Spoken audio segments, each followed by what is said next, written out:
मणिपुर जल रहा है। पिछले 2 महीने से वहाँ हिंसा का तांडव बेकाबू बन के अमानवीय तरीके से अब हमारे सामने वहाँ से उभरती हुई तस्वीर आ रही है। चिंताजनक है, क्योंकि ऐसा लगता है कि राज्य सरकार और केंद्र सरकार को उसमें से पॉलिटिकल फ़ायदा उठाने के बजाय कोई भी और दिलचस्पी उसे सुलझाने में, वहाँ शांति प्रस्थापित करने में नहीं है।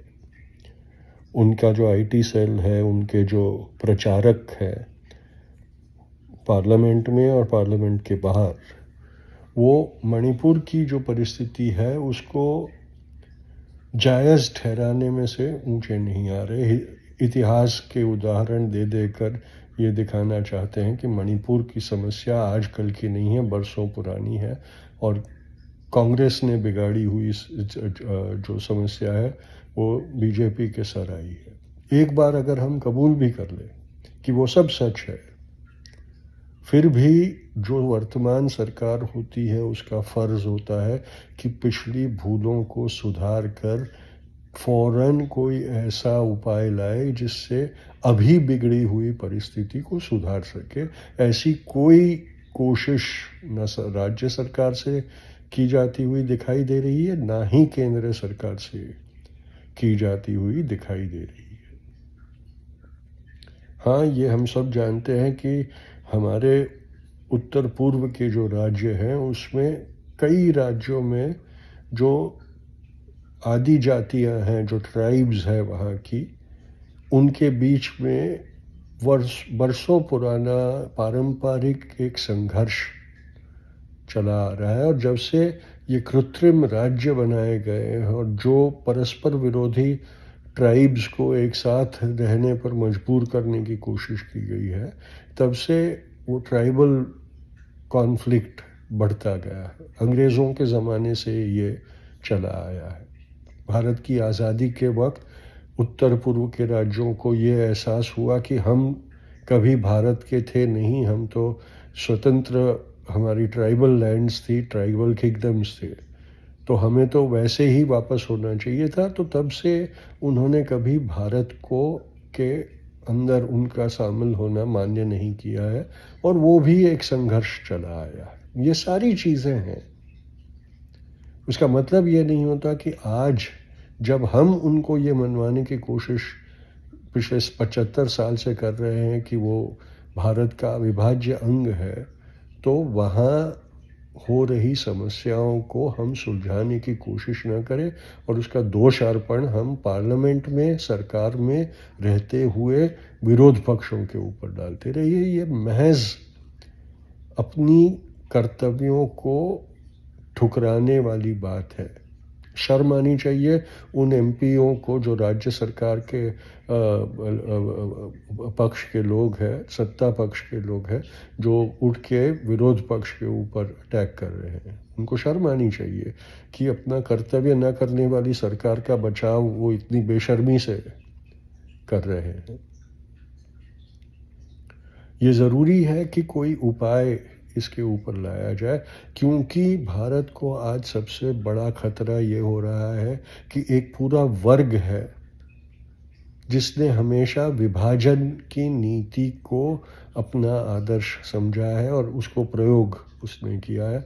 घृणा की राजनीति से होने वाले फायदे की लत उनको लग गई है, क्योंकि उन्होंने सत्ता प्राप्ति और सत्ता टिका रखने के लिए घृणा का इस्तेमाल बहुत सक्सेसफुली किया है। जो संघ परिवार है उसने हमेशा स्वतंत्रता पूर्व से यही किया है। अगर आप 46-47 की हालातों को देखें तो आपको पता चलेगा कि मुस्लिम लीग, हिंदू महासभा और आरएसएस ने मिलकर घृणा की राजनीति किस कदर आज़ादी के पूर्व भारत में की, और जिसके चलते हुए जो हिंसा का एक तांडव आज़ादी के पहले हमने देखा और जिसके फलस्वरूप विभाजन अनिवार्य हो गया, और विभाजन के बाद भी हिंसा का तांडव जो हमने देखा, उसमें आपको ये पता चलेगा कि राजनीति सत्ता प्राप्त करने के लिए घृणा का और हिंसा का उपयोग इन लोगों ने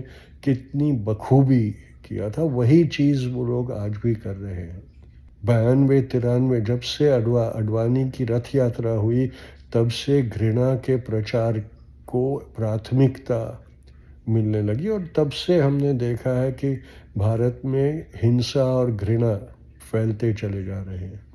2002 में गुजरात में जो प्रयोग किए गए, वो इतने हद तक कामयाब हुए कि वही प्रयोग अब भारत के अलग अलग राज्यों में किए जा रहे हैं। मणिपुर उसका अभी का सबसे महत्वपूर्ण उदाहरण है।